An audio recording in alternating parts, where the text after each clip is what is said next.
अस्सलाम वालेकुम दोस्तों, आज ਤੁਹਾਨੂੰ ਦੱਸਣਾ ਹੈ ਵੀ ਗੱਡੀ ਦੀ ਸਪੀਡ ਬਣ ਕੇ ਰੇਸ ਤੋਂ ਪੈਰ ਚਾ ਕੇ ਆਪਾਂ ਕਿਸ ਤਰੀਕੇ ਨਾਲ ਚਲਾ ਸਕਨੇ ਆ ਔਰ ਕਿਹੜੇ ਬਟਨ ਤੋਂ ਸਪੀਡ ਆਪਾਂ ਬੰਨਣੀ ਹੈ।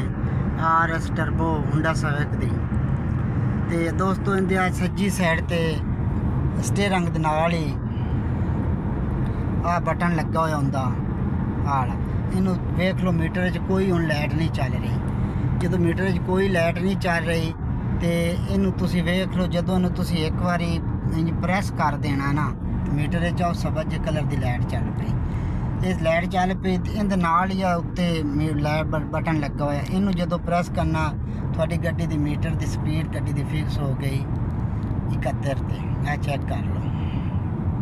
ਇਹ ਹੁਣ ਆਪਾਂ ਰੇਸ ਤੋਂ ਪੈਰ ਚੱਕ ਲਿਆ, ਚਾ ਕੇ ਵੇ ਲੋ ਪੈਰ ਆਪਾਂ ਸਾਈਡ ਤੇ ਰੱਖ ਲਿਆ ਤੇ ਵੇ ਲੋ ਸਪੀਡ ਇੱਥੇ ਹੀ ਆ।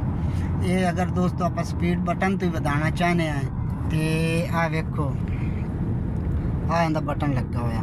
ਇਹਨੂੰ ਤੁਸੀਂ ਜਿਵੇਂ ਜੁੱਤੇ ਨੂੰ ਪ੍ਰੈਸ ਕਰਦੇ ਜਾਸੋ ਸਪੀਡ ਵੱਧਦੀ ਜਾਸੀ। ਆ ਵੇਖ ਲਓ, ਜਿਵੇਂ ਜਿਵੇਂ ਪ੍ਰੈਸ ਅਸੀਂ ਕਰਦੇ ਜਾਸੋ ਸਪੀਡ ਵੱਧਦੀ ਜਾਸੀ। ਆ ਜੇ ਅਗਰ ਘੱਟ ਕਰਨੀ ਤਾਂ ਥੱਲੇ ਵਾਲੇ ਬਟਨ ਨੂੰ ਥੱਲੇ ਨੂੰ ਪ੍ਰੈਸ ਕਰਸੋ ਤਾਂ ਸਪੀਡ ਘਟਦੀ ਜਾਸੀ।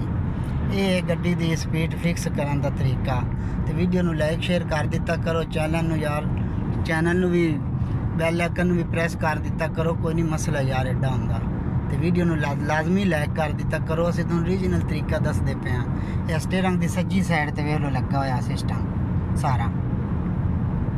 ਗੌਰ ਨਾਲ ਚੈੱਕ ਕਰ ਲਓ। ਇਹਨੂੰ ਇੱਕ ਵਾਰੀ ਪ੍ਰੈਸ ਕਰਨਾ ਵਿੱਚ ਲਾਈਟ ਚੱਲ ਪੈਣੀ, ਫਿਰ ਇਹਨੂੰ ਨਾਲ ਹੀ ਪ੍ਰੈਸ ਕਰਨਾ ਤੇ ਗੱਡੀ ਦੀ ਸਪੀਡ ਕਿਹੜੀ ਹੈ ਰੇਸ ਵੱਧ ਜਾਣੀ। ਫਿਰ ਤੁਸੀਂ ਸਪੀਡ ਤੇ ਰੇਸ ਤੋਂ ਪੈਰ ਚਾਹ ਕੇ ਗੱਡੀ ਚਲਾ ਸਕਦੇ। ਜੇ ਸਪੀਡ ਘੱਟ ਵਾਲੀ ਤੋਂ ਵੱਧ ਕਰਨੀ ਤੇ ਇੱਥੋਂ ਕਰਨੀ ਇਸ ਤਰ੍ਹਾਂ ਜੇ ਘੱਟ ਕਰਨੀ ਤਾਂ ਥੱਲੇ ਵਾਲੇ ਤੋਂ ਕਰਨੀ। ਉਮੀਦ ਹੈ ਕਿ ਸਮਝ ਆ ਗਈ ਉਸੇ। ਤੇ ਵੀਡੀਓ ਨੂੰ ਲਾਈਕ ਲਾਜ਼ਮੀ ਕਰ ਦਿੱਤਾ ਕਰੋ ਯਾਰ।